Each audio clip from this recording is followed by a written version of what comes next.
하니까 너무 좋더라고. 자, 그러면 우리 계속해서 좀 재밌는 이야기를 해가면서. 오씨, 아영이는 아프고 오선이는 다 왔고 소영이는 왜 문자도 없죠? 소영. 오선이는 다 왔대요. 자, 몇 페이지를 피면 되느냐 하면요. 일단 교재를 꺼내보세요. 윤서양. 윤서야 빨리 교재 꺼내라. 녹화 중이죠. 내가 이거 동영상 링크 주소를 저 어머님들한테 보낼까봐. 왜요? 그냥 한 말이에요. 되게 민감하게 반응하는데? 뭐 그러면 어쩔 수 없고. 너 아직도 그거?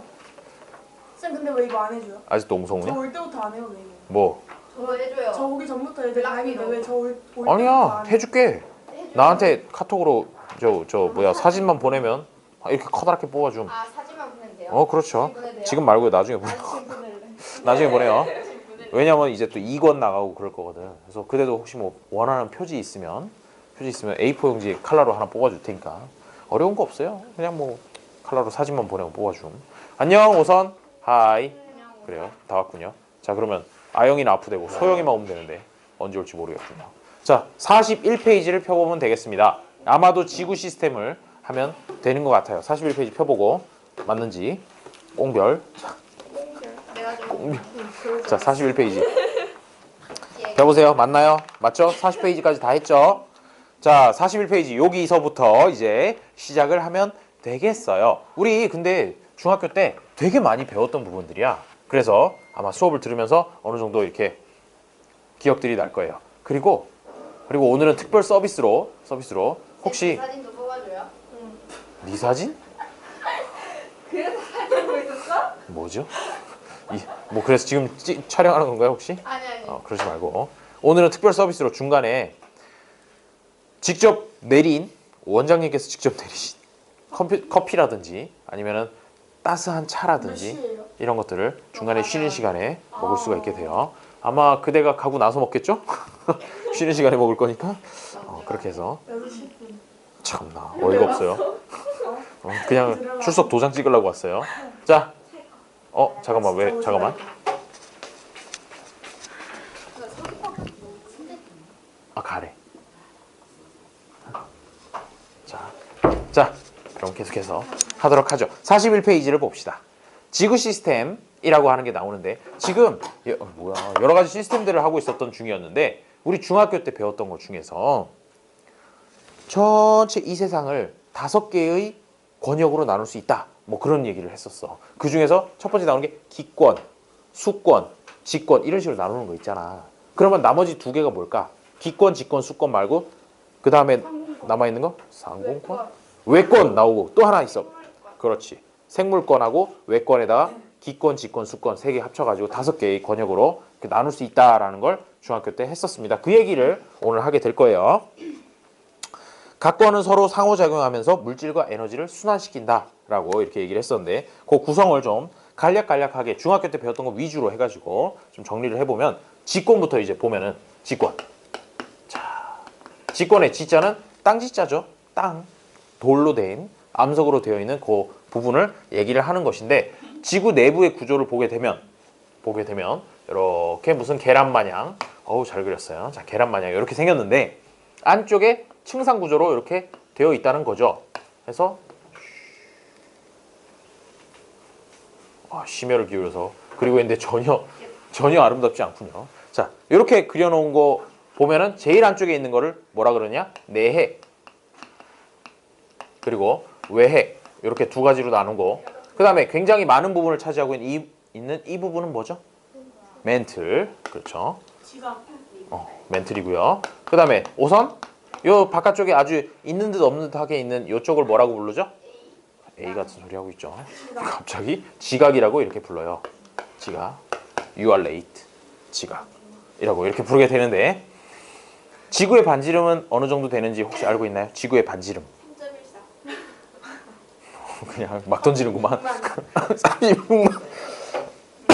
지구의 반지름은 한 6,400km 정도가 된다 그래요. 여기서부터 여기까지가 6,400km 정도라고 이렇게 알려져 있고 그래서 지각이라고 하는 건 여기 되게 얇게 그려놨지만 사실 요 두께라고 하는 건 평균적으로 한 30km 정도 내외밖에 안 돼요. 얇은 데는 훨씬 더 얇고 두꺼운 데라고 해도 30km를 넘어가게 두꺼운 곳은 잘 없어. 그런 식으로 해서 아주 얇게 이렇게 바깥쪽에 지각이라는 게 존재를 하는데 사실 사람이니 동물이니 뭐 건물이니 이런 것들 다 지각에 이렇게 붙어 있는 그런 형태로 존재를 하게 된다는 것이죠. 이렇게 구조가 되어 있어요. 중학교 때 배웠던 것 중에서 지구 내부의 구조 중에서 특히나 조금 독특했던 녀석들이 있었지. 지진파 탐사 막 이런 것들도 막 내용이 나오는데 지진파라고 하는 거 P파, S파 해가지고 기억나죠? 어렴풋이 기억이 날 거야. 그런 거 지진파 탐사를 통해서 봤을 때 내핵, 외핵, 멘틀 지각 중에서 좀 독특한 녀석이 있었어. 뭐였냐면 외핵.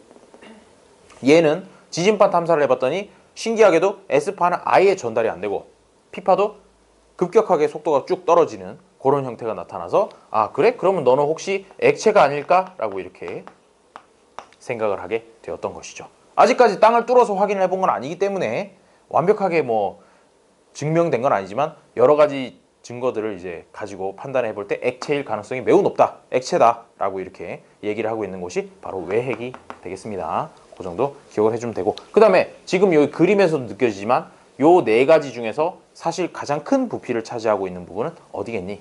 내핵, 외핵, 멘틀, 지각 중에서 멘틀이 가장 큰 부피를 차지하고 있다. 요 정도까지만 기억을 해주면 될 거예요.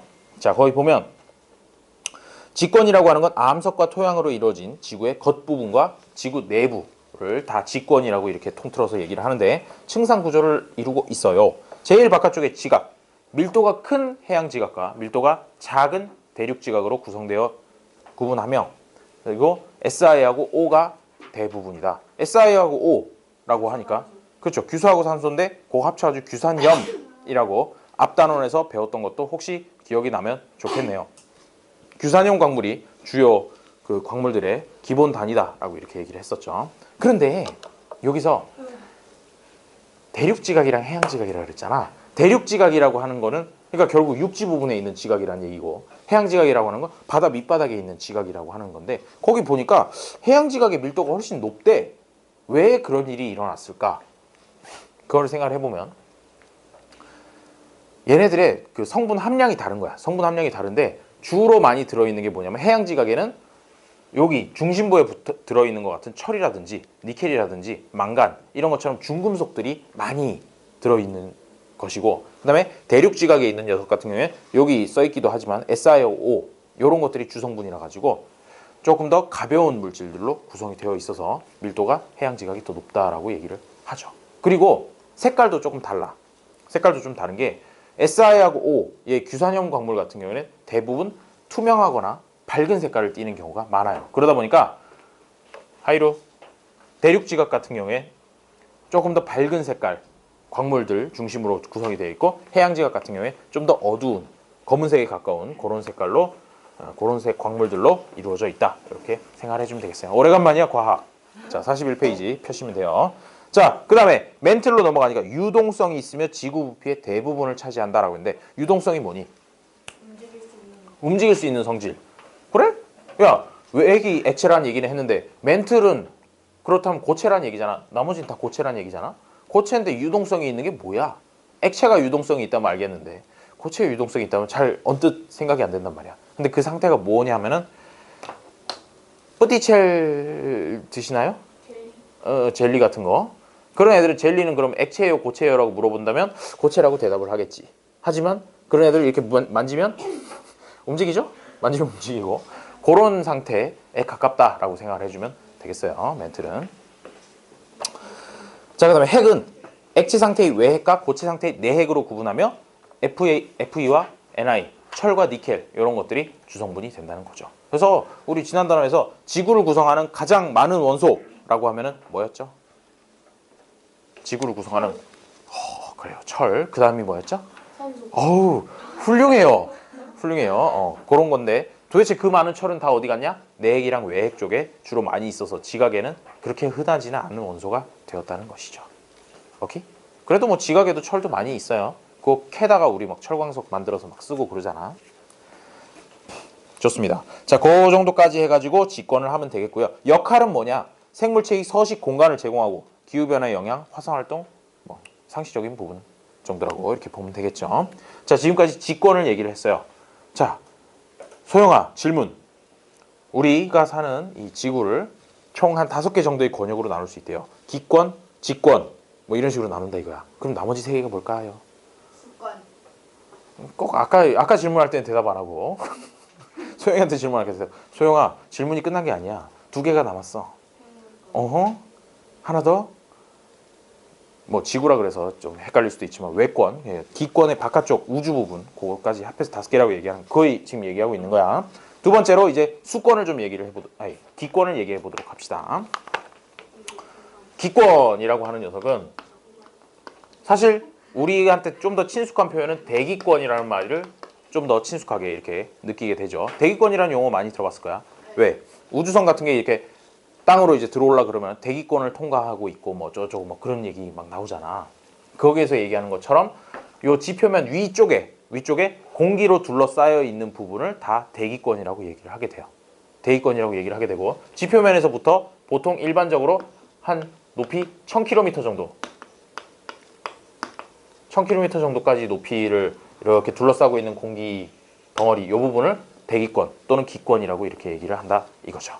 그런데 이 기권에 대해서 연구를 많이 했어. 왜? 우리가 지금 발잡고 사는 곳이 지각이고 그 위에 대기권, 지금 우리를 둘러싸고 있는 것도 사실 기권이 둘러싸고 있는 중이니까 연구를 많이 했어요. 연구를 많이 했는데 그 중에서도 어떤 거를 연구를 많이 했느냐면요, 지표면에서부터 수소 같은 거를 채워가지고 열기구를 띄우는, 아니, 열기구 아니죠. 그냥 기구를 이렇게 띄우는 거야. 기구를 띄우면 올라가겠죠, 애들이. 쭉 올라가면서 여러 가지 연구를 했는데 거기에 카메라를 실어서 이렇게 쭉 촬영도 해보고, 그다음에 온도계 같은 거, 습도계 같은 거 이런 거 다 넣어가지고 열심히 측정을 했단 말이야.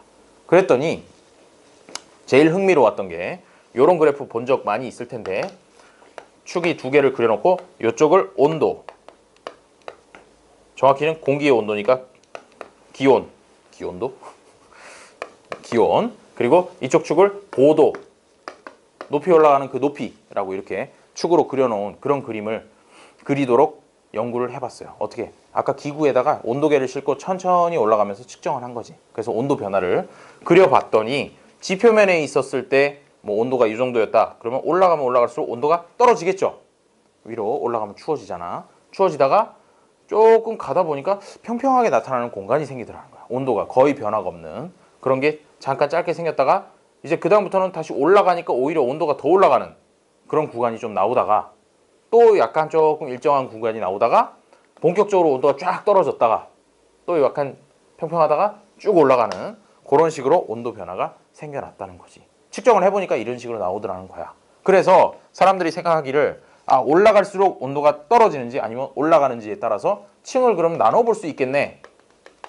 여기서 하나 나누고 여기서 하나 나누고 또 여기서 하나 나누고 이런 식으로 하면 1층, 2층, 3층, 4층 해가지고 4개의 층으로 나눌 수 있겠더라.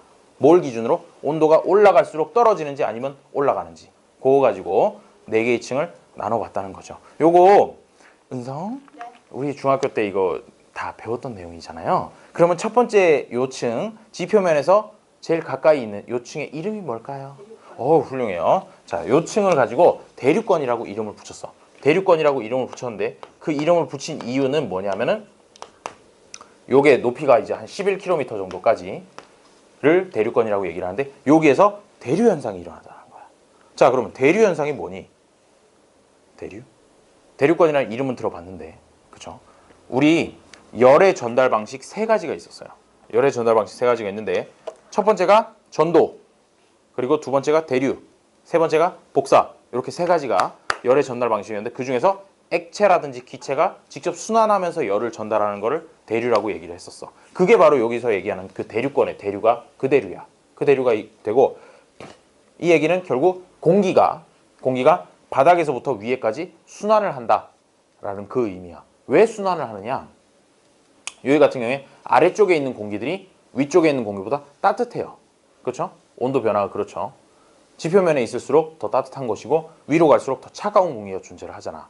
근데 가만히 생각해 보면은 공기들이, 따뜻한 공기 같은 경우에는 위로 올라가려는 성질이 있고 차가운 공기는 아래로 내려오려는 성질이 있는데, 얘가 있는 위치가 그 자연스러운 성질의 반대대로 위치해 있단 말이야. 그러다 보니까 끊임없이 밑에 있는 놈은 올라가려고 하고 올라간 녀석은 식었으니까 내려가려고 하고, 그 상황이 계속 반복이 되면서 대류 현상이 활발하게 일어난다는 것이죠.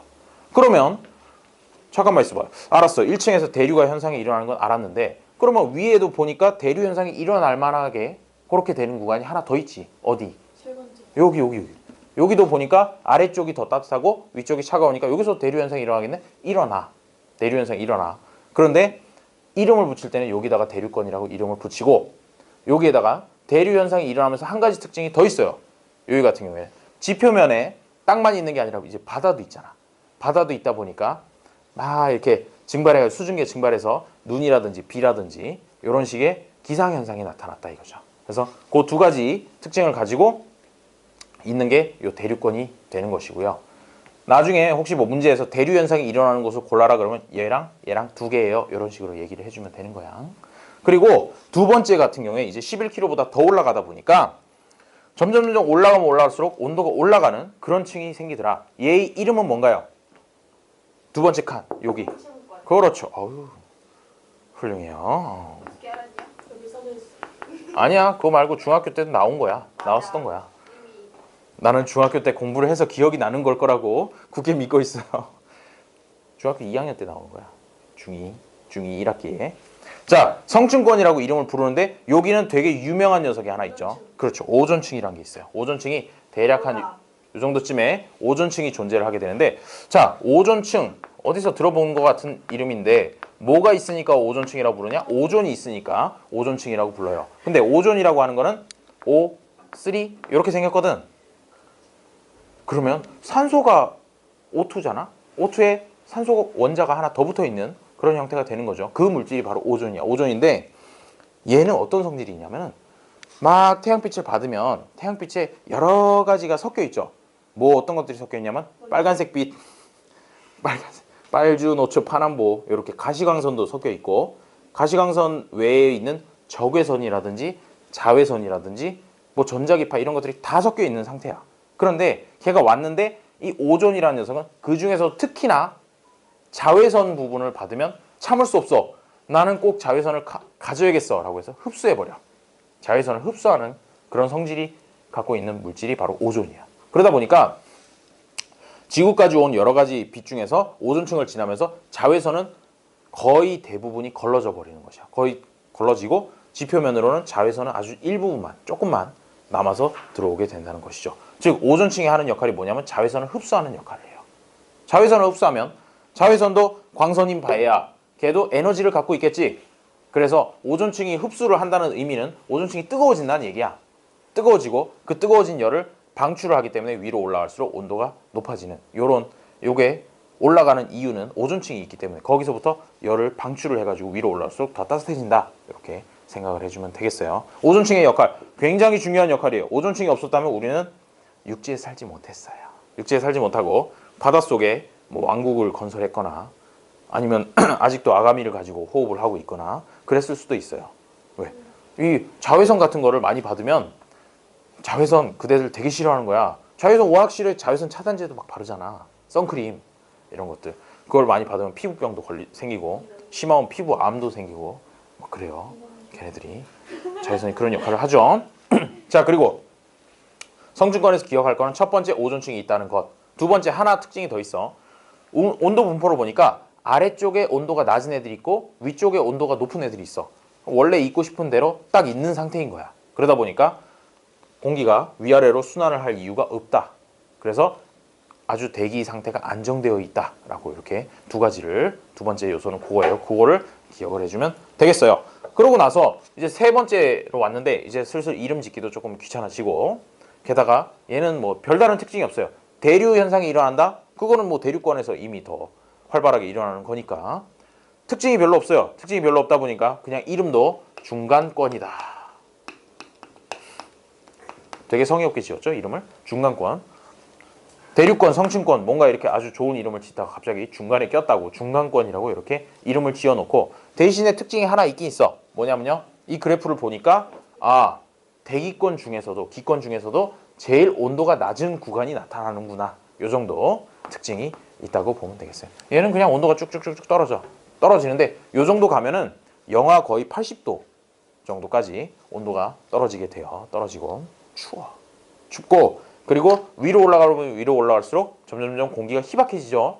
희박해지다 보니까 중간권 정도 되면 이미 우리가 숨을 자력으로 쉴 수 없을 정도로 굉장히 기압이 낮아요. 사실은 성층권에서도 자력으로 호흡하는 건 쉽지 않은 일이고, 이 정도 되면은 거의 기압이 지금 지표면이 1기압이라고 하면 중간권 정도 위치에 가게 되면은 거의 뭐 0.0008 기압 정도 해가지고 굉장히 공기가 희박해지기 시작을 합니다. 희박해지고 올라가면 올라갈수록 점점 공기가 줄어들겠죠? 그래서 넘어가서 10권, 요 네 번째가 10권인데 10권으로 넘어가게 되면 완전히 공기가 희박해져서 진짜로 숨 못 쉬는 건 당연하고, 얘네들이 열을 조금만 받아도 온도가 확 올라가요. 공기 양이 데워야 될 녀석이 별로 없으니까 조금만 열을 받아도 온도가 쫙 올라가고, 조금만 차가워져도, 즉 태양빛이 들어오지 않게 되면 온도가 쫙 떨어지는 것이야. 그래서 10권에서는 10권의 특징 첫 번째는 낮과 밤의 기온차가 매우 크게 난다 라는 게 그게 첫 번째예요. 공기가 적어서 희박해서. 그리고 두 번째 특징 같은 경우에는 여기에는 아까 여기 성층권에 있었던 오존층처럼 무슨 층이 하나 있어요. 무슨 층이 있는데 요건 좀 기억해 주면 좋은데, 전리층이라는 게 존재를 하게 됩니다. 오존층은 다들 잘 알아도 전리층은 잘 모르는 경우도 가끔 있으니까 전리층이 10권에 존재한다는 걸 기억을 해주고, 전리층이 뭔데요? 라고 하면 이온이라고 들어보셨나요? 이온? 네. 이온? 뭐 물속에 이제 소금 같은 거 녹이면은 이온으로 존재한다 막 이런 거 얘기 들어본 적 있죠. 그런데 얘는 물속에 녹인 것도 아닌데 공기 중에 이온 상태로 나누어져 있는, 물질들이 이온 상태로 나누어져 있는 그런 층이 존재를 한다는 거야. 이게 이온이 존재하는 층이라는 뜻이야. 이온이 존재하는 층이고, 그렇기 때문에 이온이 존재한다 그러면 플러스 마이너스 양이온과 음이온이라는 얘기잖아. 그래서 전기적인 성질을 띠고 있어. 플러스랑 마이너스 성질을.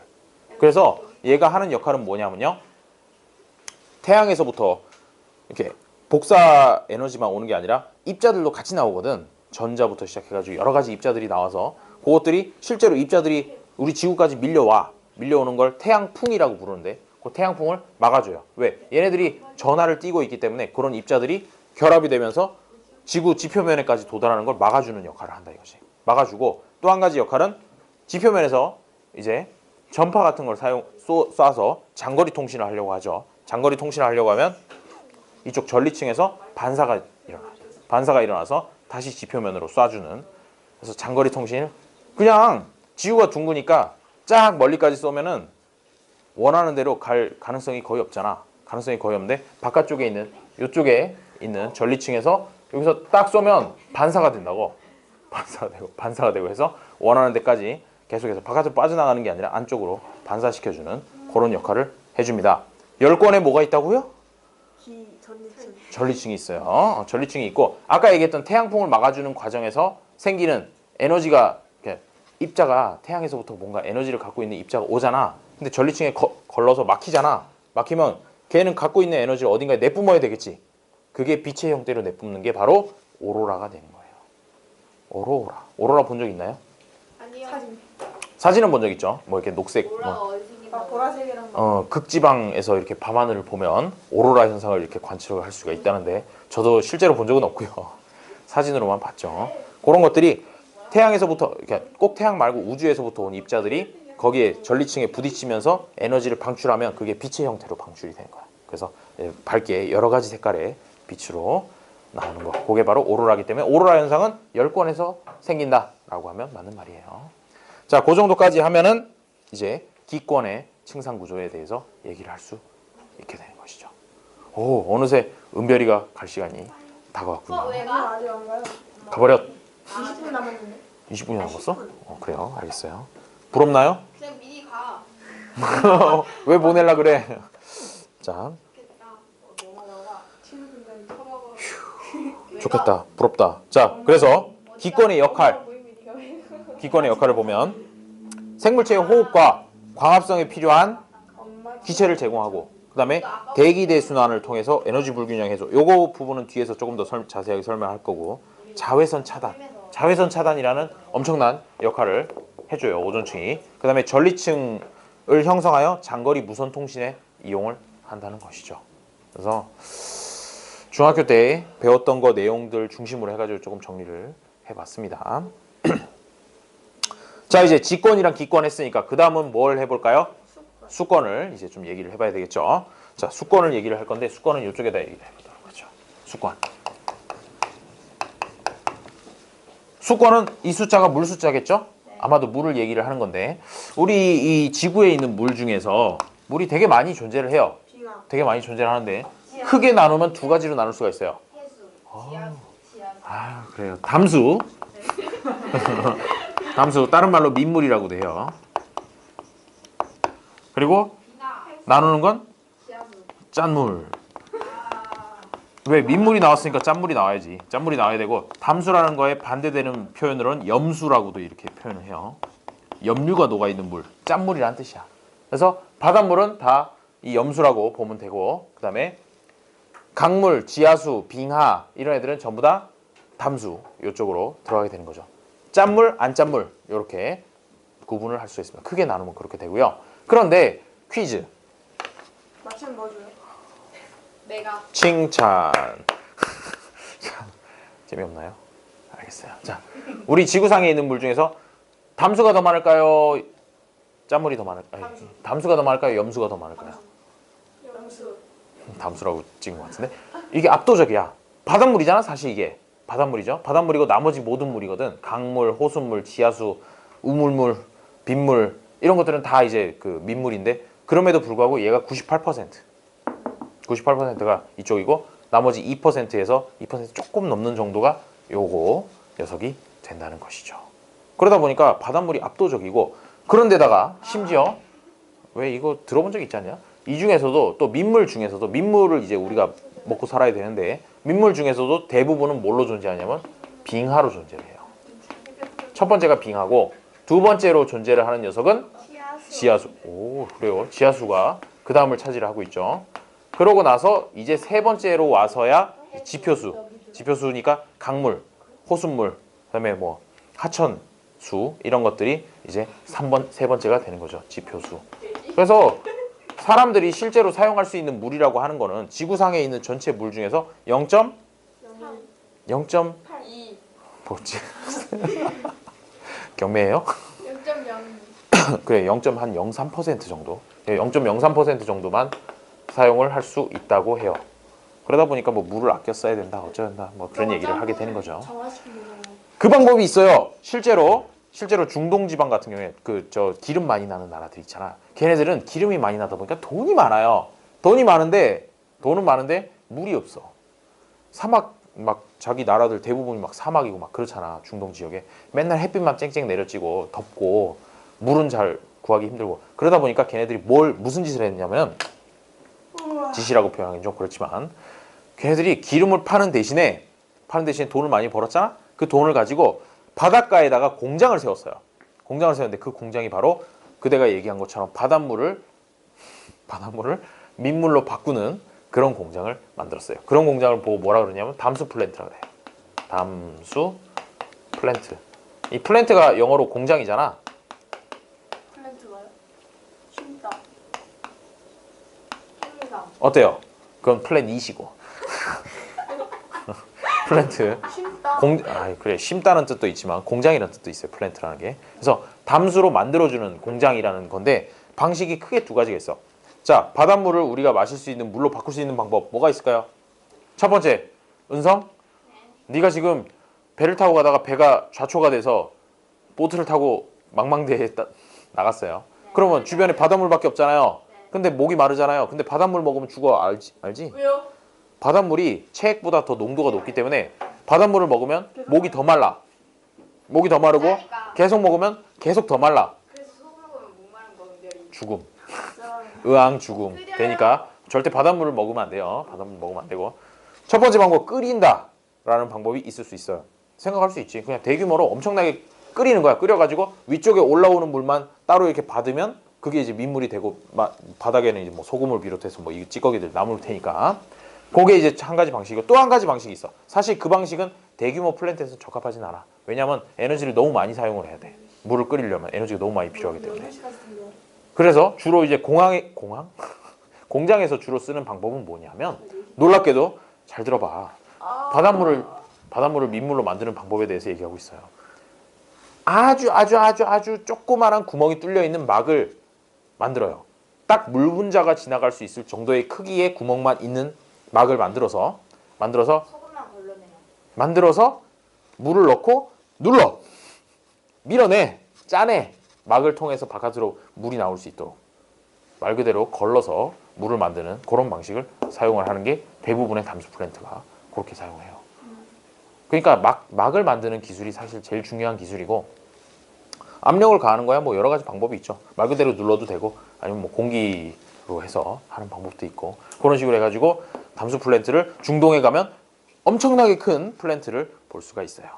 그런 데서 실제로 민물을 만들어가지고 그 물을 어떻게 하는지 아니? 물을 그렇게 바닷가에서 바닷물 이용해가지고 민물로 만들어가지고 도시로 끌고 와. 엄청나게 멀리 있는 도시까지 끌고 오는 거야. 수십 킬로미터, 수백 킬로미터짜리 관을 끌어가지고 그렇게 해서 두바이에 뭐 엄청나게 커다란 건물부터 시작해서 막 거기에 막 분수도 하고 난리도 아니잖아요. 그거 원래 사막이었던 데야. 사막이었던 데다가 도시를 만드는데 여기서부터 만드는 물을 갖다가 공급을 하는 거야. 진짜 돈이 엄청 많은 거죠. 돈이 엄청 많아서 걔네들은 그런 게 가능해요. 하지만 우리나라에서는 담수 플랜트 따위 세울 필요 없어요. 그냥 하천수만 이용해도 아직까지는 충분해요. 그거 말고 뭐 일부 지하수도 좀 사용을 하긴 하지. 근데 지하수라고 해가지고 우리가 뭐 지하에서 끌어올린 물 가지고 먹으면 뭐 몸에 좋다 그러면서 이제 지하수 사용을 하는데 우리가 인간이 사용할 수 있는 지하수는 되게 조금밖에 없어. 조금밖에 없고 사실은 깊은 땅 속에 물이 이건 있어. 어떻게 만들어요? 이거 산다수. 지하수잖아. 그쵸? 응, 지하수 끌어올려가지고 정화한 거예요?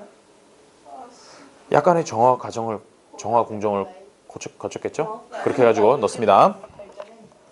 자, 그래서 요 수권에서 얘기하는 거 중에 중요한 거는 사실은 요쪽이 아니라 요쪽 바닷물이 더 중요해. 왜 바닷물이 훨씬 많거든요. 바닷물이 중요해서 지금부터 바닷물에 대해서 조금만 얘기를 해보도록 하죠.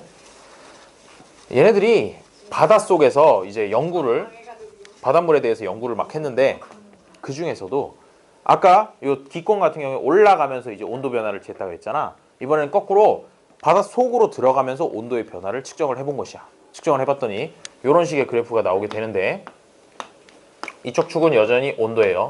이번에는 수온이겠지. 수온이 되고 이쪽은 바닷물의 깊이가 돼요. 깊이. 그래서 위쪽이 그냥 해수 표면 바다 표면이 되는 것이고 내려가면 내려갈수록 더 깊이 들어가는 것인데 측정을 해보니까 바닷물의 표면 온도가 제일 높더라. 그래서 이렇게 쑥 내려가는데 생각보다 수온이 일정하게 유지되는 구간이 좀 있더라는 거야. 바로 물속으로 들어간다고 해서 갑자기 막 번쩍이요. 자, 그래서 이게 이렇게 쑥 내려가는 게 아니라 약간 이렇게 일정하게 유지가 되다가 어느 정도 지점을 지나니까 갑자기 온도가 쫙 떨어지기 시작을 하더라는 거야. 쫙 떨어져가지고 또 어느 정도가 되면 거기서부터 멈춰서 밑에는 계속 일정하게 유지가 된다라는 이런 식으로 세 가지 층으로 나뉘어진다는 걸 연구를 했어요. 안녕. 친구 밥 때문에 우리를 배신했어. 나쁜 친구야. 자, 해서 이렇게 층을 세 개로 나눴습니다. 이렇게 되는 1층, 2층, 3층 이렇게 세 개로 나눴는데 온도가 밑으로 들어가도 별로 떨어지지 않는 2층에 대해서 이름을 뭐라고 붙였냐면 혼합층이라고 붙였어. 혼합층? 혼합이라는 얘기가 뭐니? 보통 뭐가 이렇게 섞인다라는 그런 의미잖아. 왜 섞이니? 이게 바닷물이 위에 바닷물이랑 아래 바닷물이 서로 섞인다라는 의미인데 바람이 불면 파도가 치죠. 파도가 치다 보면 애가 슉 올라갔다가 아래로 철썩하면서 표층에 있던 물이 아래쪽으로 이렇게 섞이게 되는 것이야. 그래서 요 사이에서 계속해서 바닷물이 순환이 된다는 얘기죠. 그래서 얘 위에 바다 표면 위에가 바람이 많이 불면 많이 불수록 이 혼합층의 두께가 두꺼워져요. 바람이 많이 불어서 파도가 많이 치면 더 깊이까지도 섞이게 되니까. 반대로 바람이 별로 안 분다. 그러면 혼합층은 되게 얇게만 존재를 해. 그래서 잘 섞이니까 온도 변화도 별로 없이 그냥 쭉 일정하게 유지가 되는 그런 구간이 혼합층이 되겠고, 요거는 뭐 때문에 생긴다? 바람 때문에 생긴다. 요 정도로 기억을 해두면 되겠어요. 그러다가 이제 바람의 영향이 미치지 않기 시작을 하면 아무래도 물속에 들어가면 들어갈수록 태양빛이 더 이상 이제 전달되지 않는 부분이 나타나기 때문에 점점점 온도가 떨어진다는 거야. 떨어져서 쫙 떨어지고 여기 어느 정도 온도가 되면 더 이상 온도가 떨어지지 않게 되는데 이 온도가 몇 도일까요? 자, 이번엔 상품이 있음. 네? 마이너스 100도. 자, 보세요. 마이너스 지금 바닷물의 온도를 얘기하고 있는데요. 얘가 마이너스 1000도 따위는 존재하지 않아요. 1000m, 1000m. 뭐, 갑자기 1000m? 마이너스 1000도 없어. 왜요? 몇 도까지? 마이너스 273도밖에 없어.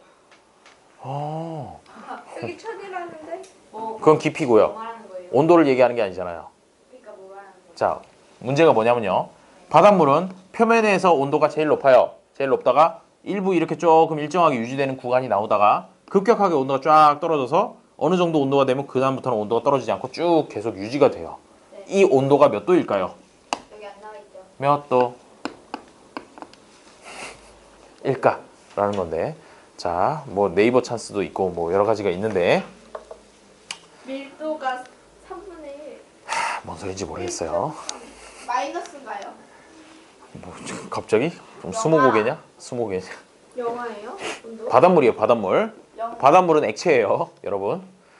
바닷물은 액체니까 막 영하 100도 이런 소리 하지 마라. 영하 100도면 그냥 얼었지. 네, 근데요. 어. 액체면요 마이너스가 없어요. 그러니까. 0도. 아 그럼 어나? 0도보다 더 내려가면 고체가 됐겠죠. 저요. 뭐 물론 바닷물이니까 바로 0도부터 고체가 되지는 않았겠지만, 30도. 지금 바깥도야 30도가 안 되는데 뭐 이 깊은 바다가 비슷했어. 5도 1도 1도. 유치하기 짝이 없군요. 1도. 4도. 뭐 그런 얘기 못 들어봤냐? 아니 4도씨 물 4도씨. 왜 4도씨냐면은 물이라고 하는 녀석은 내가 맞췄잖아. 내가 받으면 되는 거야? 자, 4도씨가 되면은 무슨 일이 일어나냐면 물이라는 게 온도에 따라서 밀도가 약간씩 변화해요. 변화하는데 얘가 물의 밀도가 얼마인지 아니? 물의 밀도? 어이, 물의 밀도가 얼마나 되는지 아니? 1이라고 알고 있죠. 그 1이라는 게 바로 4도씨일 때 물의 밀도가 1인 거고 4도씨가 아니라 조금 더 높거나 아니면 더 낮아지면 밀도가 더 낮아져. 0.9, 0.8 이런 식으로 밀도가 좀 떨어진단 말이야. 그러다 보니까 4도씨가 됐을 때 밀도 1이라는 게 제일 밀도가 높은 거기 때문에 아래로 가라앉는다고. 4도씨가 되면 아래로, 4도씨가 되면 아래로, 아래로, 아래로 보내다 보니까 결국 아래쪽에 존재하는 녀석은 4도씨에 근접할 수밖에 없다. 4도씨인 것부터 쌓이고 심지어 극지방 같은 경우에 북극이랑 남극 같은 경우에는 막 바닷물이 얼음도 둥둥 떠 있고 막 바닷물도 얼고 막 그러잖아. 그런 애들은 표층 온도가 4도보다 훨씬 낮은 뭐 영하 10몇 도 이렇게 떨어질 수도 있어. 그럼에도 불구하고 심해층이라고 하는 요 아래쪽에 있는 녀석은 항상 4도씨 정도를 유지를 하게 된다는 거죠. 4도보다 온도가 더 떨어지면 오히려 위로 떠올라. 밀도가 낮아지기 때문에. 그래서 아래쪽에는 주로 4도씨 물이 존재를 한다라고 하고요. 자, 지금 첫 번째 층 이름만 했죠? 두 번째 층 이름은 무엇이냐면요. 어이, 오선. 자, 봐봐. 수온이 쭉 떨어지는 이 층의 이름이 뭐냐면 수온 약층. 이게 무슨 얘기예요? 수온은 말 그대로 물의 온도고 물의 온도인데 그게 약자가 뭐냐면 도약이라고 들어봤냐? 이게 뛰어오르거나 아니면 뛰어내리거나 이런 거를 도약이라고 그런단 말이야. 거기에 약자가 그 약자야. 그래서 수온이 갑자기 확 변한다 라고 해서 수온 약층이라고 이렇게 이름을 붙인 거예요. 쭉 떨어진다는 얘기지. 수온이 급격하게 떨어지고 그 다음에 여기서부터 거의 4도로 일정하게 유지되는 요 깊이를 심해층, 아주 깊은 바다다라고 해서 심해층이라고 이렇게 이름을 붙였습니다. 근데 이 중에서 바람이 세면 더 두께가 두꺼워지는 층은 이라고 하면 혼합층을 골라줘야 되겠죠. 혼합층이 두꺼워지면 아무래도 수온 약층도 그만큼 더 밑에서부터 형성이 되고 그 그래프가 이제 41페이지 오른쪽에 무슨 뭐 보아뱀을 잡아먹은 코끼리 그림같이 그려져 있는 녀석이 바로 그 해수의 층상 구조가 되는 거예요. 혼합층이 제일 위에, 수온 약층이 중간에, 심해층이 제일 아래쪽에 이렇게 존재를 하게 되는 거죠. 그러다 보니까 얘 같은 경우에 혼합층은 바람에 의해서 위아래로 이렇게 막 섞이잖아. 섞여서 여기에 영양분 같은 것들이 가만히 있었으면 가라앉을 녀석들도 자꾸자꾸 이렇게 섞어주기 때문에 물고기들이 먹이가 많아요. 많아서 물고기들이 살기 좋은 층은 사실은 혼합층이야. 혼합층이고 수온 약층을 지나면서 물의 온도가 쫙 떨어지죠. 쫙 떨어지니까 얘네들 물고기들은 항온 동물이 아니란 말이야. 네? 항온 동물이 아니고 체온을 유지하는, 그러니까 우리처럼 36.5도로 이렇게 유지하는 동물이 아니라 주변의 온도가 높으면 체온도 높아지고 주변의 온도가 낮으면 체온도 떨어지는 그런 동물들이란 말이야. 그런 동물들 많이 있잖아. 뭐 양서류, 파충류 이런 애들 다 그렇지. 어류도 마찬가지이기 때문에 수온 약층을 지나고 나면은 물고기들의 활동이 엄청나게 느려져. 그렇겠지. 뭐 물이 차가우니까. 추운데 뭐 열심히 빨빨거리면서 돌아다니면 에너지밖에 더 쓰겠어? 해가지고 이쪽 동네에 있는 물고기들 같은 경우에는 대부분 동작도 좀 느리고 생긴 것도 우리가 일반적으로 보는 그런 유선형으로 생긴 물고기랑은 좀 달라요. 다르고 이쪽으로 들어가면 수압도 엄청나게 높아지잖아. 그래서 몸의 형태가 우리가 생각하는 거랑 좀 다른 그런 물고기들이 살게 된다는 거죠. 수온 약층을 기준으로 해서 위랑 아래랑 물고기 생태계 이런 것들이 완전 달라. 완전 다르고 그리고 물이 여기랑 여기랑 왔다 갔다 물질 교환을 차단하는 역할을 해. 수온 약층이. 왜냐하면 여기는 섞이지 않거든. 흐름이 섞일 이유가 없어. 위쪽에 더 따뜻한 녀석이 있고 아래쪽에 더 차가운 녀석이 있기 때문에 굳이 이렇게 섞이려고 하지 않아요. 그래서 수온 약층 같은 경우에는 아까 여기 대류 현상이 일어나지 않는 거랑 똑같은 원리로 아주 안정된 층이 됩니다. 수온 약층은. 자, 그 정도까지 하고 거기에 있는 내용을 보면 해수의 층상 구조는 해수는 깊이에 따른 수온 분포에 따라서 혼합층, 수온 약층, 심해층 이렇게 세 개로 구분을 하고요. 혼합층은 바람에 의한 혼합으로 그 수면 위에서 막 바람 부니까 섞인다는 얘기야. 위아래의 수온차가 거의 없고 바람이 강할수록 두껍게 나타나게 된다. 그렇고요. 수온 약층은 수심이 깊어질수록 수온이 급격히 낮아져서 대류가 일어나지 않는다. 안정적이다 라고 이렇게 얘기를 하게 돼요. 심해층은 수온이 가장 낮고 수온 변화가 거의 없다. 4도씨를 계속 유지한다 라고 이렇게 되는 것이죠. 그 다음에 역할은 생물의 물질 대사의 중요한 역할, 해수의 순환을 통해 지구 에너지 평형에 기여한다 정도가 되겠네요. 자, 이렇게 해가지고 수권까지 보았고요. 다음에 네 번째 생물권이랑 외권에 대해서는 길게 얘기하지 않아요. 표도 하나 없이 그냥 말 한마디로 이렇게 땡 쳐놨죠. 생물권은 그대도 생물권, 그대도 생물권, 나도 생물권. 생물들을 다 생물권이라고 부르는 거죠. 지구의 모든 생명체가 아직 분해되지 않은 유기물. 아직 분해되지 않은 유기물이 다른 말로 하면 시체야. 시체까지도 이제 생물권에 포함을 시키게 되는데 호흡과 광합성을 통해서 대기 조성 변화, 암석의 풍화, 지표 환경의 변화에 영향을 준다고 합니다. 뭐야? 생명체가 지표의 풍화에 영향을 준다고? 뭔 소리냐면요. 우리 중학교 때 풍화작용이라는 용어 들어봤죠? 소영? 네. 풍화작용이라는 말 들어봤지? 풍화작용.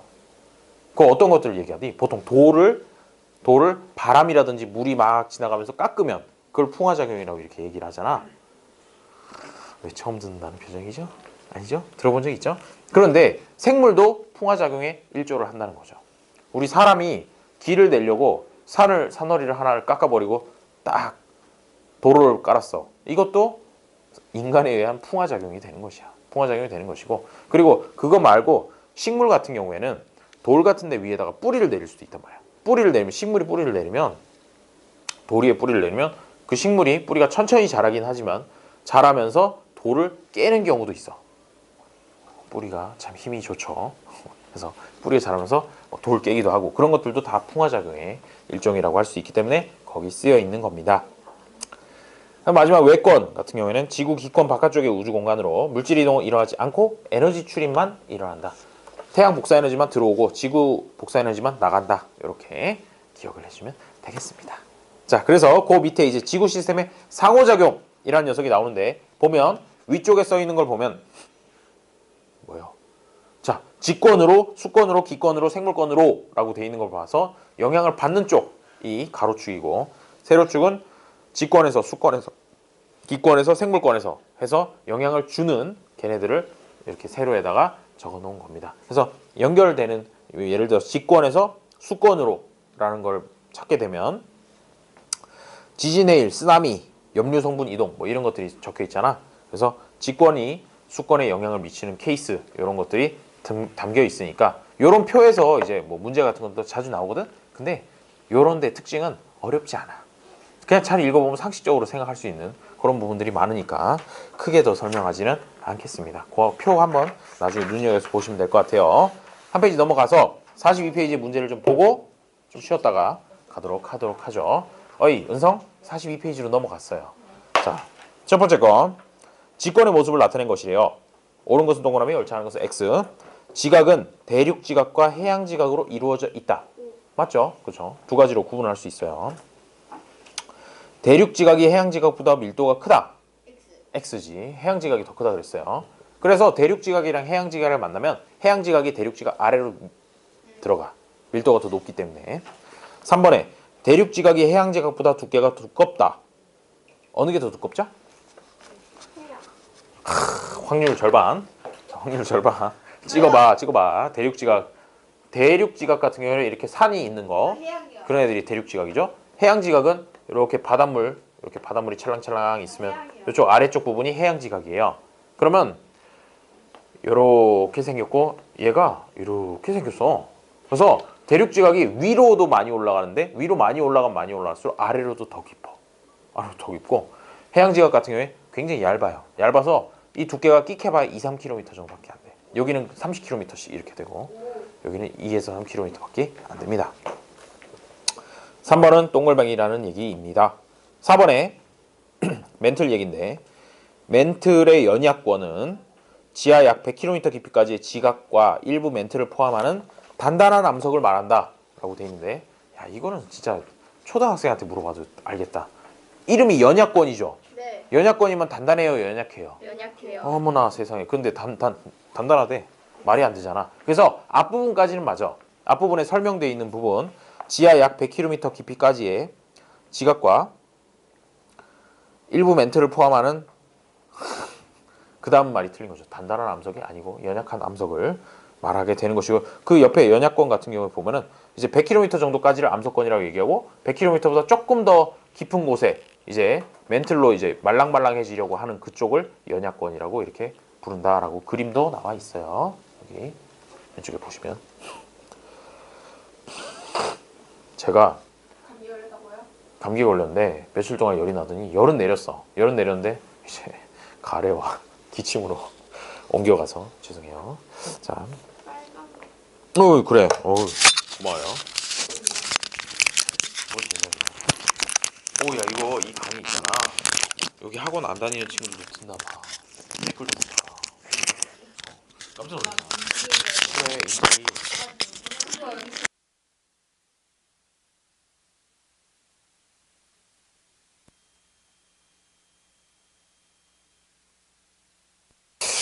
이 다음에 5번 핵은 액체 상태로 존재하는 외핵과 고체 상태로 존재하는 내핵으로 구분된다.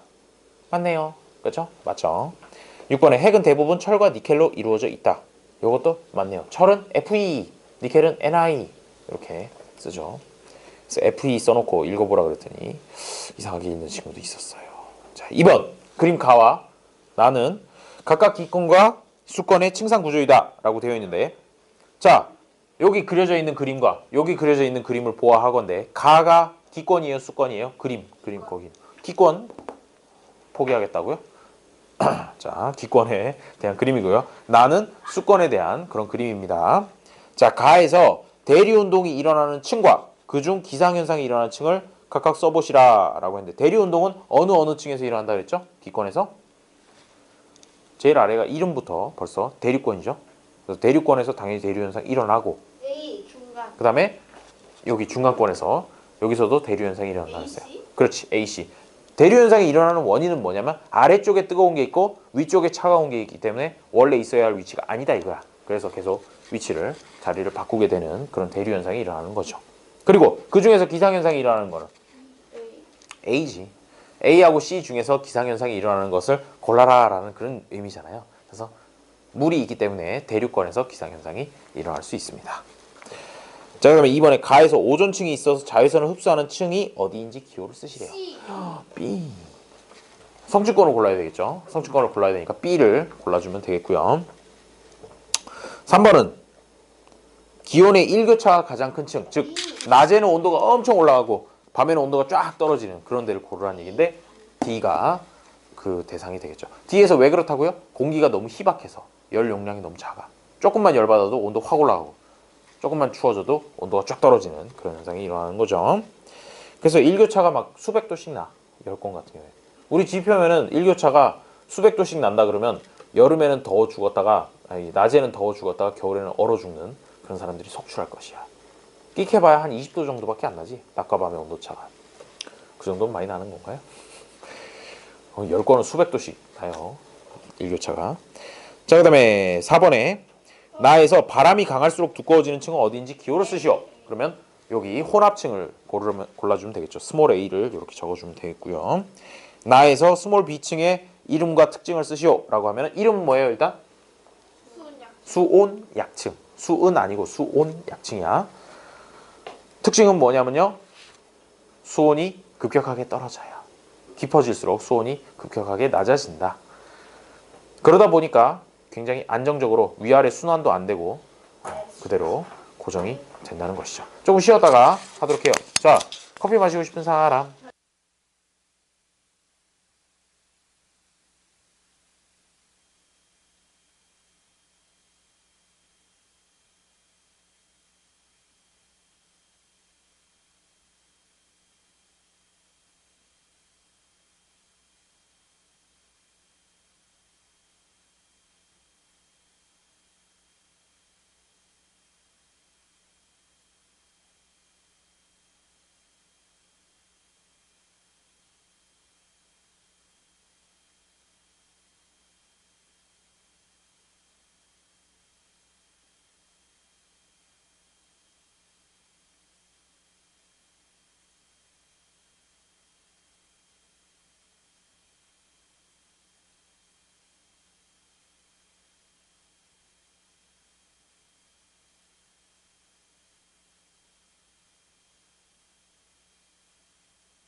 까지 마무리를 하도록 하여요.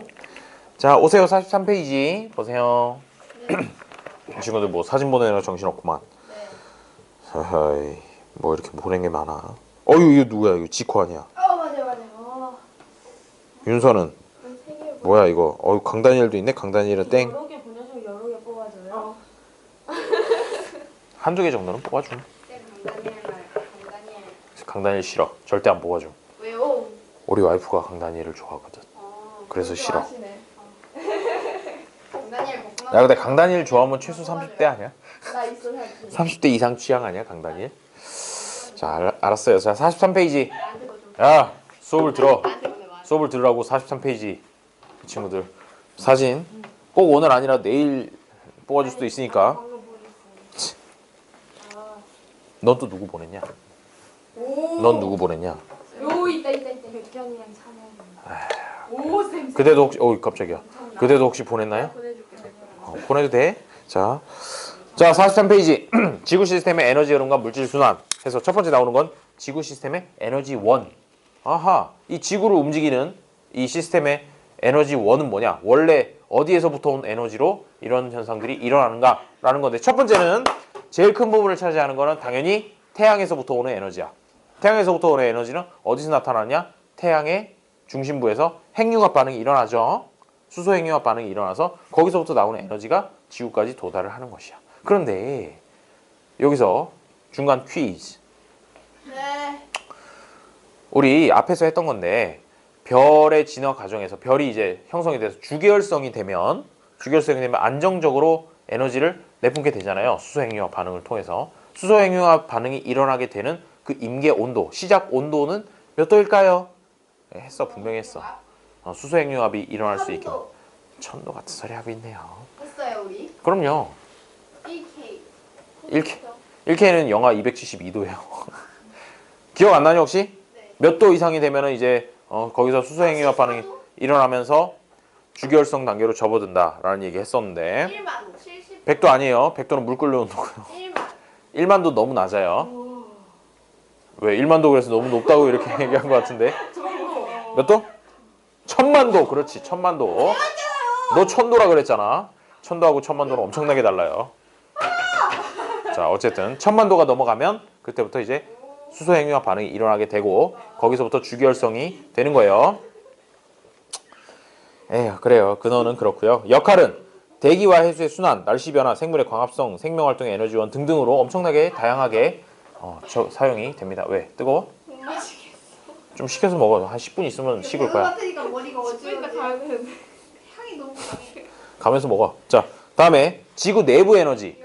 태양 에너지 말고 이제 지구 내부 에너지라고 하는 거는 뭐냐 하면요, 주로 암석 속에 포함된 방사성 동위원소가 붕괴될 때 나오는 에너지라고 돼 있는데, 약간 핵분열 에너지하고 좀 비슷하다고 보면 돼. 그런 것처럼 지구 내부에 에너지들이 마구마구 축적이 되어 있다가 걔네들이 바깥으로 가끔씩 이게 팡팡 터져 나올 때가 있어. 대표적으로 두 가지, 지진이랑 화산, 이렇게 두 가지 형태로 지구 내부의 에너지가 나오게 됩니다.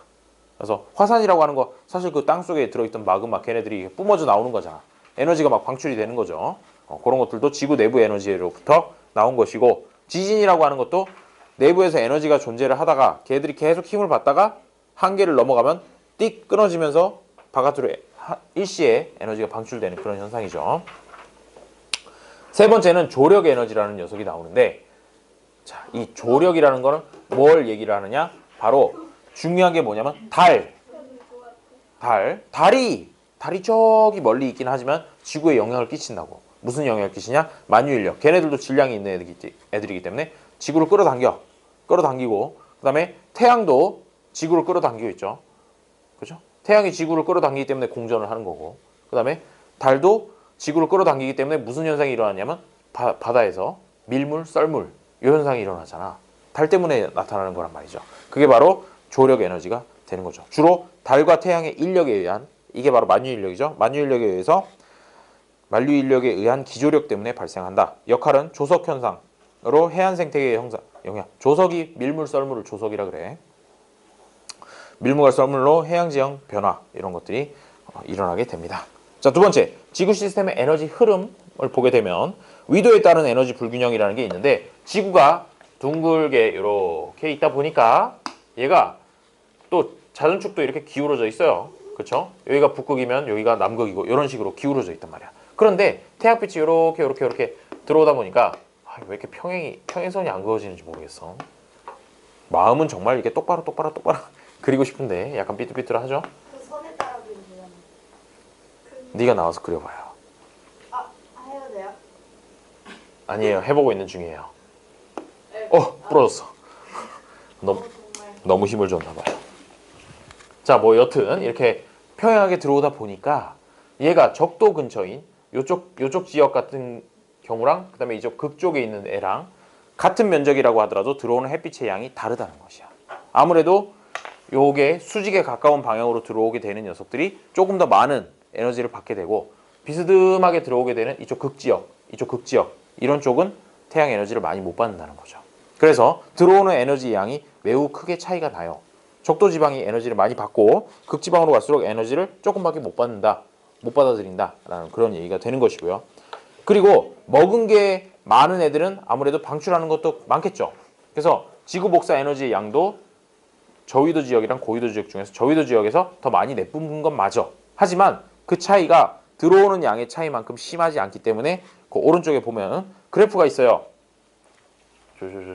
저 중간쯤에 해가지고 그래프 나와 있는 거, 들어오는 거랑 나가는 거의 차이, 그걸 얘기를 하는 거거든. 그러다 보니까 저위도 지역 요쪽 적도 근처에 있는 0도에서부터 한 30도 사이 정도 같은 경우에는 들어오는 에너지가 더 많아, 나가는 것보다. 그런데 그거보다 고위도 지역 같은 경우에는 들어오는 것보다 나가는 게 더 많다는 거지. 그래서 지출이 더 많은 녀석들이야. 그래서 에너지가 위쪽은 부족하고 이쪽은 남고 이런 현상이 나타나는데, 요거를 불균형을 해소시켜주는 녀석들이 두 가지가 그 역할을 해요. 두 가지가 뭘까요? 누가요? 에너지의 불균형을 만들어주는 생겨나는데 그걸 해소해주는 태양이 애들이 두 가지가 있어요. 대기와 해. 그렇지, 대기와 해수. 바람이 불면서 적도 지역의 뜨거운 공기가 순환을 통해 가지고 극지역으로 이동을 하면서 에너지를 좀 전달을 해주고, 그다음 바닷물도 똑같이 적도 지역에서는 굉장히 따뜻한 바닷물이 위쪽으로 북쪽이나 아니면 남쪽 끝으로 가면서 에너지를 내뿜는 거야. 그렇게 해서 부족한 에너지를 조금 채워주는 역할을 하게 된다. 대기와 해수가 없었으면 극지역이랑 적도 지역의 온도차가 지금보다 더 컸을 거야. 지금도 뭐 온도차가 꽤 나긴 하지만 걔네들이 그나마 좀 왔다 갔다 하면서 균형을 어느 정도 맞춰주는 중이다. 이렇게 생각을 해주면 되겠어요. 하나밖에 안 남았어. 줄까요? 하나가 설명이 좀 길겠죠. 에이, 왜 그래. 그러면 15분만 더 기다려봐. 그러면 원샷 할 수 있어요. 자, 지구 시스템의 물질 순환이라고 하는데 우리 두 가지 순환에 대해서 얘기를 할 거예요. 첫 번째 나오는 건 탄소 순환입니다. 탄소 순환. 탄소가 어떻게 순환되는 건가? 우리 생명체, 지구상에서 하는 생명체들을 다른 말로 땡땡 생명체라고도 부른다고 했었는데, 식물 생명체. 탄소 생명. 그렇지, 탄소 생명체라고 이렇게 불렀었어요. 왜 그러냐면 우리 3대 영양소가 뭐예요? 탄수화물, 단백질, 지방, 이렇게 세 가지였죠. 이 세 가지들은 공통적으로 초를 가지고 있어. 초라는 게 뭐냐면 CHO, 탄소, 수소, 산소를 얘네들은 전부 다 갖고 있거든. 그 중에서도 제일 먼저 나오는 게 탄소죠. 이게 탄소가 이제 중심이 돼서 나머지 것들이 이렇게 붙여가지고 갖고 있는 형태인 거야. 그래서 탄소 생명체라고 부르는데, 그렇기 때문에 탄소의 순환을 되게 관심 있게 생각을 해요. 게다가 탄소라는 녀석은 외권 빼고 5개 중에서 외권 빼고 나머지 4개의 다 형태를 조금씩 바꿔가면서 존재를 하거든. 그렇기 때문에 이걸 좀 기억을 해줘야 되는데, 그러면 기권, 공기 중에서 탄소는 어떤 형태로 존재를 하느냐? 이산화탄소의 형태로. 그죠? 이산화탄소가 CO2죠. 그래서 CO2니까 여기 들어있는 탄소 이런 식으로 해서 기권 중에서는 이산화탄소로 존재를 하고, 그러면 그 다음에 지권에서는, 땅에서는 탄소가 어떤 형태로 존재를 할까? 거기 나와 있겠지만 탄산, 그런 어려운 말을. 그런 것도 있고, 그 다음에 화석연료, 그러니까 뭐 석탄, 석유 이런 것들에도 탄소가 들어있지. 그런 걸로도 돼 있고, 그 다음에 석회암, 돌덩어리인데 석회석이라고 해가지고 이런 거 만드는 것도 사실은 석회석으로 만든 거죠. 분필도 그런 건데, 이런 거 안에 탄소가 고정이 되어 있는 거야. 그런 식으로 지권에 존재를 하고, 그 다음에 수권에는 수권에는 어떤 형태로 존재를 하느냐? 액체. 물에 녹아서 탄산 이온의 형태로. 탄산 이온이나 아니면 탄산 수소 이온 이런 거에 들어서 존재를 하고요. 그다음에 생명체인 생물권에는 방금 얘기했던 이런 3대 영양소들의 탄소가 다 들어있죠. 탄소가 다 들어있고 그다음에 생물체 속에도 유기물의 형태로 존재를 하게 된다는 겁니다. 근데 이게 순환을 한다는 거야. 순환을 한다는 게 무슨 얘기냐면은 공기 중에 있던 이산화탄소, 공기 중에 이산화탄소 형태로 존재를 했었죠. 그런데 걔가 햇빛만 오면은 식물들이 그거를 빨아들여 가지고 뭘로 만들어? 포도당으로 만들지. 그게 광합성이잖아. 그렇게 해서 기권에서 생물권으로 이동을 하게 되고 생물권에 있는 녀석들이 막 먹고 먹히고 하다가 죽어. 깨끗하게 죽으면 땅속에 이제 묻히게 되죠. 땅속에 묻히게 되면 아주 오랜 시간이 지난 후에 석탄이나 석유가 돼가지고 다시 이제 직권으로 들어가게 된다는 얘기예요. 그것들이 뭐 풍화작용을 거치다 보면 수권으로 녹아 들어갈 수도 있는 것이고 그런 식으로 계속 순환이 된다라는 게 바로 탄소의 순환이 되겠습니다. 여기서는 두 가지를 물어봐. 첫 번째는 뭘 물어보느냐면 기권에서 탄소는 어떤 형태로 존재하는가, 수권에서는 어떤 형태로 존재하는가 이런 것처럼 각 권에서 탄소가 어떤 형태로 존재하는지를 물어보는 게 첫 번째. 두 번째는 어디에서 그러니까 기권에서 직권으로 가는 얘가 뭐냐 이런 것들을 막 물어보게 되는 것이죠. 근데 주관식이 아니기 때문에 읽어보면 웬만큼 알 수 있어요. 이렇게 어려운 부분은 아니야, 이 부분은. 이거 무슨 차예요? 괜찮죠? 이거 꽃차예요? 안 가르쳐 줄 거지롱. 차에다 꽃한 마리. 안 가르쳐 줄 거지롱. 먹어봤어? 그냥 오션이. 오셜력은 뭐냐? 오설록. 오셜록 아니야? 설록. 오설이에요? 설록이야, 설록. 야, 셜록은 야, 오셜록은 셜록은 홈즈지. 뭐 여튼 나 오셜록인 줄 알아? 쪽팔려요. 오셜록 차예요? 오설록이야. 뭐 이름이 그래? 나 차도 맞았네. 오셜록이 더 나아. 아니 그냥 브랜드 이름이야. 그게 원래 설록차라고 해가지고 녹차에다 꽃한 설록차라고 해가지고 그냥 이게 브랜드 명이거든. 사실은 이게 녹차야, 녹차. 맞아요. 설 녹차라고 해서 설은 상표명이고 녹차인데 이 회사에서 만든 이름에다 설녹차라고 불렀는데 이게 워낙 유명해지다 보니까 그냥 오설록이라고 회사 이름을 바꿔버린 거야. 설녹차 들어봤죠? 녹차야, 녹차. 저기 원래는 설마 있는 사람이 아니에요. 전국에서 아주 유명하게 짝이 없죠. 차. 그리고 전국적으로 가장 유명한 차는 저기 전북 보성의 보성 녹차 그쪽이 더 유명해. 제주도 녹차보다. 물론 뭐 그거 맛있는데. 녹차 아이스크림, 롤케이크. 녹차 롤케이크 맛있겠네요. 아이스크림도 맛있어. 자, 다음 물의 순환. 근데 존나 비싸. 물의 순환은 태양 에너지가 근원 에너지가 되는데요. 얘네들이 태양빛을 받으면 물이 증발하죠. 바다 같은 데서 막 물이 증발해요. 증발해서 하늘로 올라가면 뭐가 생겨요? 뭉게뭉게 구름이 생기죠. 구름이 생기면 걔네들이 움직여가지고 비가 막 슉슉슉 떨어지는데 산에도 비가 오고 땅에도 비가 오고 해가지고 물이 또 이제 쓸려 내려가면서 위쪽에서부터 아래로 해가지고 바다로 흘러가는 그런 식으로 해서 물이 순환한다라는 그 얘기예요. 그래서 물의 순환은 초등학교 때도 많이 했던 거니까 이 정도까지만 얘기를 하면 되지 않을까 싶군요.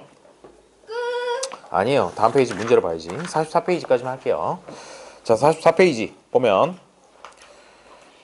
하나를 넘어갔더니 또 이야기를 하지 아니할 수가 없는 게 질소순환이라는 게 나오네. 그 44페이지 아래쪽에 왼쪽에 보면 질소순환이라 그래서 그림도 하나 그려져 있고 뭐가 나와 있어요. 그거를 보면 자, 질소. 안녕. 질소라고 하는 것은 공기 중에서 뭐 N 이렇게 니트로젠 이렇게 표현하잖아요. 이 친구 학원을 다니는 중에 학원이 끝나기도 전에 다른 학원을 가는 놀라운 스케줄을 가지고 있군요. 자, N 이렇게 되어 있는데 얘는 사실 공기 중에 대기 중에 질소가 되게 많이 존재를 하잖아. 80% 정도가 뜨거워? 천천히 먹어. 대기 중에 한 78% 정도가 질소로 이루어져 있고 그런데 얘가 있잖아. 얘들아 콩 본 적 있니? 콩? 콩이요? 콩 완두콩, 강낭콩 이런 거 아, 본 적 있죠? 당연히 본 적 있을 텐데 걔가 이렇게 나무에 달려 있는 것도 본 적 있니? 콩나무에 달려 있는 당연하죠. 그래요. 훌륭해요. 그거 뽑아본 적 있니? 그거 완전 아니 콩을 따는 게 아니라 아예 식물을 이렇게 쑥 뽑아본 적 있나? 뽑아보면 다른 식물들이랑 조금 달라. 뿌리가 뽑아본 적 있니? 뿌리가 다른 식물 같은 경우는 그냥 뿌리 이렇게 돼 있는데 얘 같은 경우는 뿌리에 이런 조그마한 동그랗게 혹 같은 것들이 잔뜩 달려 있어. 콩에는. 그건 감자고. 그건 감자고. 콩 같은 경우에 열매는 원래 땅 위에 이렇게 맺히잖아, 콩이. 근데 뿌리에도 그렇게 콩만한 녀석들이 막 뿌리에 있거든. 그게 뭐냐면 뿌리에 공기 중에 있는 질소를 고정해서 자기 안에다가 저장할 수 있는 박테리아들이 식물이랑 같이 사는 거야.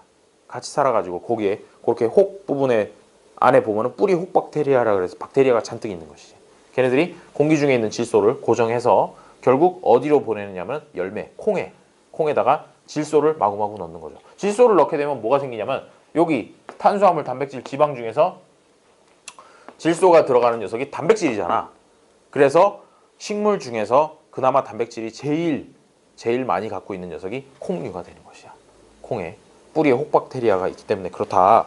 그래서 어쨌든 이번에 대기 중의 질소는 토양 속의 세균을 통해 질산이온으로 바뀌어 생물권으로 이동한다라는 부분이 방금 얘기한 콩에 있는 뿌리 그런 데서 일어나는 현상이에요.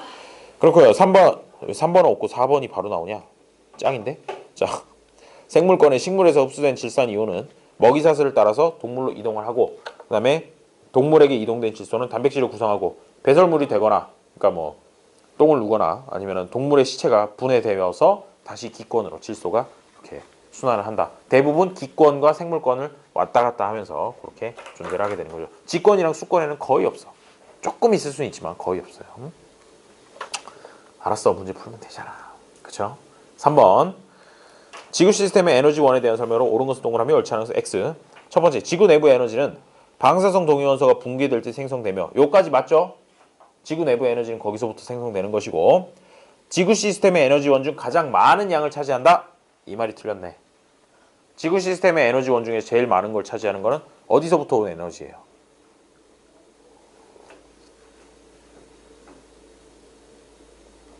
(1번) 지구 내부에서 나왔다. (2번) 달에서부터 왔다. 달에서. 3번 태양에서부터 왔다. 태양. 태양에서부터 온 거지. 태양 에너지지. 당연히 제일 많은 건. 그렇기 때문에 1번은 X가 됩니다. 2번에 이거 그럼 녹차예요 그냥? 이거 녹차 아니야. 녹차 아니고 조금 이따 수업 끝나고 이게 무슨 차인지 얘기해 줄게요. 알았어요. 조력 에너지는 달과 태양에 의한 기조력 때문에 생성된다. 아까 얘기할 때 기조력이라는 거 나왔었죠? 네. 맞아요. 만유인력 그걸 얘기하는 거지. 그래서 2번은 맞는 말입니다. 문장 한번 읽어보고 넘어가시고 3번에 태양 에너지는 태양의 중심부에서 일어나는 수소행위와 반응에 의해 생성된다. 맞네요. 흠 잡을 데가 없어요. 트집 잡을 데가 없어요. 자, 그래서 3번도 동그라미가 되겠죠. 4번의 그림은 위도에 따른 평균 복사 에너지 양을 나타낸 것이다. 첫 번째, 단위 면적당 지구가 흡수하는 태양 복사 에너지 입사량이 위도에 따라 다른 이유를 서술하시오. 이거지. 왜 위도에 따라서 달라져요? 라는 얘기인데 태양빛의 입사각이 서로 달라지기 때문에 입사각이 적도 지방으로 갈수록 더 입사각이 큰 거지. 90도에 가까운 각으로 입사를 하게 되는 거고 극지역으로 갈수록 0도에 가까운 그런 각도로 입사하기 때문에 극지방이 에너지를 많이 못 받는다. 이렇게 생각을 해주면 되겠어요.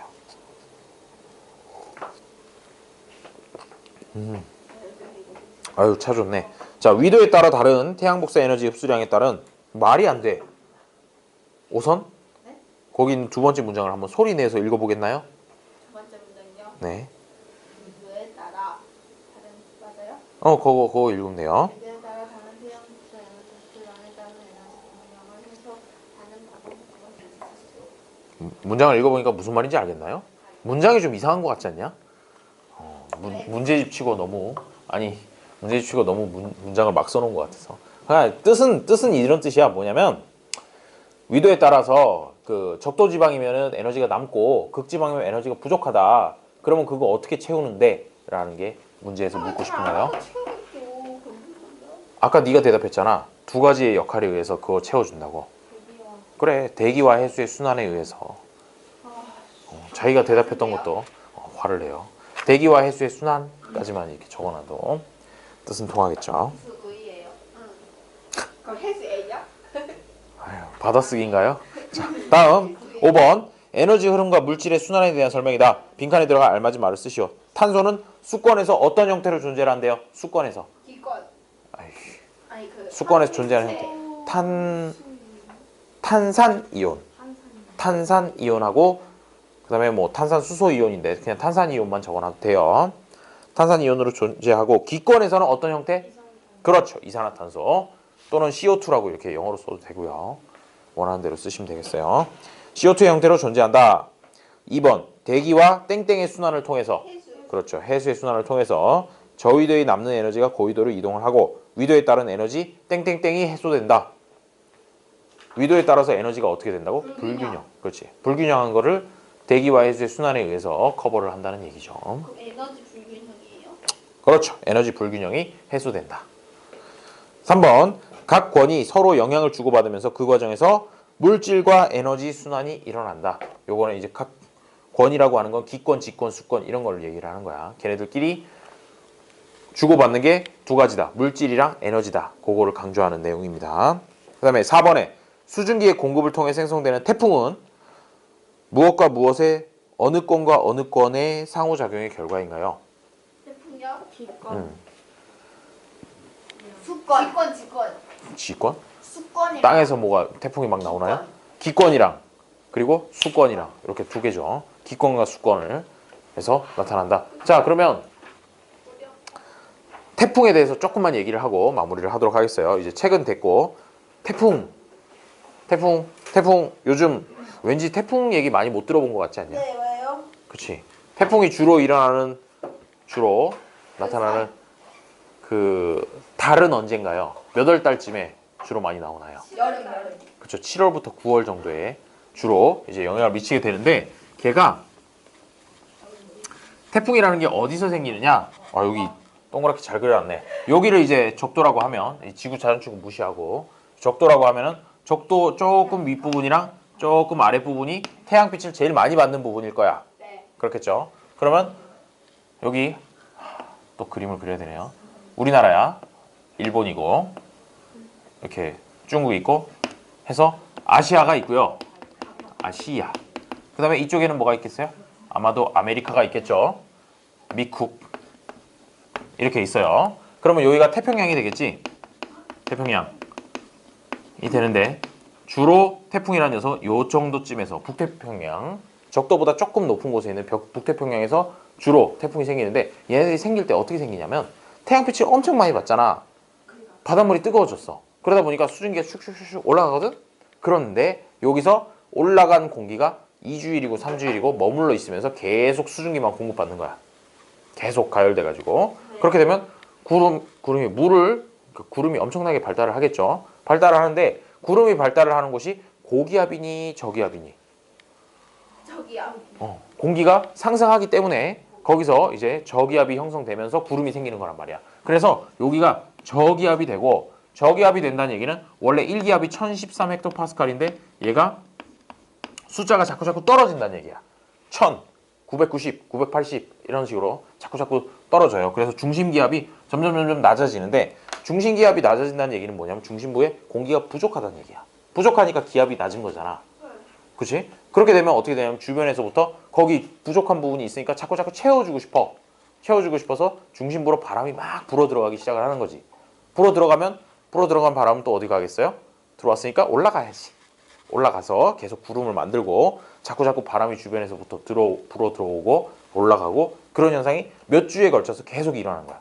그 자리에 머무른 채로 일어나면서 에너지를 축적을 해요. 축적을 하다가 이제 어느 정도 몸집이 충분히 됐다 싶으면 이제 그때부터 바람을 타고 이동을 하기 시작하는 거지. 바람을 타고 이동을 하는데 위도 0도부터 30도까지는 무슨 바람이 분다 그래요? 이건 뭐 사회 시간에 배웠을 수도 있고 무역풍 들어봤죠? 네. 북동 무역풍이라고 부르는 그런 바람이 불어서 무역풍은 어떤 방향으로 부느냐? 이쪽 방향으로 불어요. 이렇게 불게 되겠죠. 그래서 이 태풍이 바람을 타고 슉 이쪽으로 왼쪽 방향으로 이동을 하게 돼요. 그러다가 위도 30도를 넘어가게 되면 그때부터는 무슨 바람이 부냐? 편서풍이 불어요. 편서풍대라고 하죠. 30도부터는. 우리나라도 편서풍대 있는 거고. 그래서 편서풍은 바람 방향이 이쪽 방향으로 이렇게 쭉쭉 불어오는 거니까 올라오다가 30도가 넘으면 휘는 거야. 편서풍 때문에 휘어서 보통 그 태풍 이동 경로 같은 거 보면은 어떻게 와? 이쪽 아래에서부터 이렇게 오다가 갑자기 이렇게 급격히 휘어가지고 우리나라를 통과하거나 뭐 일본 쪽으로 휘거나 중국, 북한 쪽으로 가거나 막 이런 식으로 휘잖아.